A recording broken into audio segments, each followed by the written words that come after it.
안녕하세요. 오늘은 에스겔 17장을 좀 깊이 들여다볼까 합니다. 이게 시작부터 되게 흥미로운 수수께끼 같은 이야기로 시작하잖아요.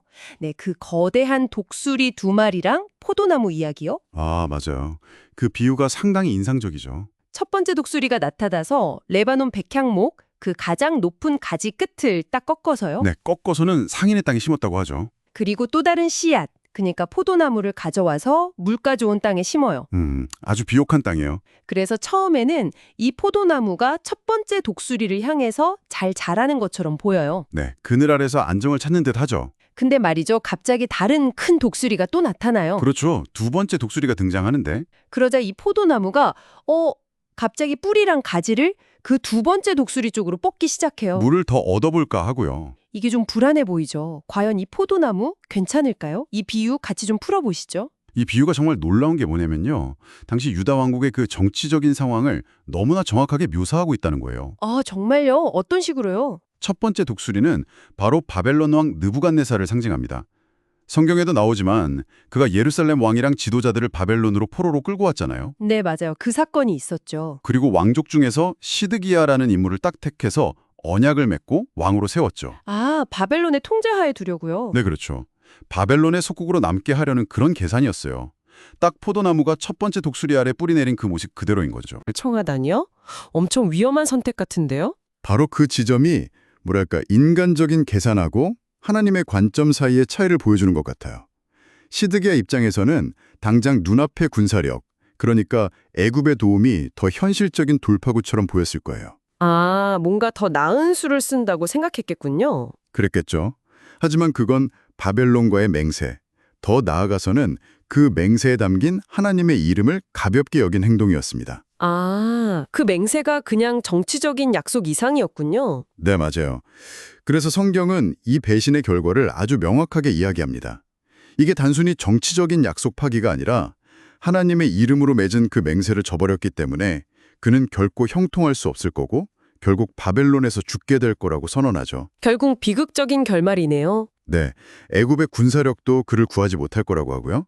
특히 하나님께서는 이걸 나의 맹세, 나의 언약을 배반한 것으로 규정하시면서 직접 그 책임을 물으세요. 와, 약속의 무게가 정말 무겁다는 걸 보여주네요. 그렇죠. 결국 인간의 계산과 배신이 파멸을 부르는 그림인데, 하지만 이 어두운 이야기 속에서 뭔가 반전이 있지 않나요? 네, 있습니다. 바로 마지막 부분 22절부터 24절인데요. 여기서 분위기가 완전히 확 바뀌어요. 어떻게 바뀌나요? 이제 하나님께서 직접 행동에 나서십니다. 그분이 친히 백향목 가장 높은 곳의 연한 가지, 아주 연약한 가지를 꺾어서 이스라엘의 높은 산에 심으시겠다고 약속하세요. 연한 가지요? 뭔가 약해 보이는데요? 바로 그게 중요해요. 연한 가지라는 표현이요. 가장 힘없고 보잘것없는 존재를 통해서 하나님께서 오히려 위대한 일을 이루시겠다는 그런 의미가 담겨 있거든요. 아, 하나님의 방식은 다르군요. 네, 이 가지가 자라서 아름다운 백향목이 되고 모든 새들이 그 그늘 아래에 와서 깃들게 될 거라는 약속은요. 절망적인 상황 속에서도 하나님께서 직접 세우실 새로운 희망을 말하는 거죠. 뭐 메시아 왕국이나 아니면 회복될 이스라엘 공동체를 상징한다고 볼 수 있어요. 인간이 실패하더라도 하나님의 계획은 계속된다는 아주 강력한 메시지입니다. 그렇군요. 에스겔 17장이 결국 배신의 대가라는 그 냉혹한 현실이랑 그럼에도 불구하고 주어지는 하나님의 그 주권적인 희망을 동시에 보여주는 거네요. 우리가 약속을 어떻게 대하는지, 또 선택의 결과가 어떤지, 그리고 그 절망 속에서도 피어나는 희망에 대해서 다시 한번 생각해보게 만드는 것 같아요. 당신에게는 이 약속과 배신의 이야기가 어떻게 다가오시나요? 정말 마지막 24절은 우리가 계속 곱씹어 볼 만한 구절인 것 같아요. 들의 모든 나무가 나 여호와는 높은 나무를 낮추고 낮은 나무를 높이며 푸른 나무를 말리고 마른 나무를 무성하게 하는 줄 알리라. 네, 그 구절이 참 인상 깊죠. 이게 단순히 고대의 어떤 정치적인 상황만을 말하는 게 아니라 우리 삶에서 일어나는 예측 불가능한 변화들, 그리고 그 모든 것을 주관하시는 하나님의 방법에 대해서 우리 각자에게 질문을 던지는 것 같아요. 지금 당신의 삶에서 높은 나무는 뭐고 또 낮은 나무는 뭘까요?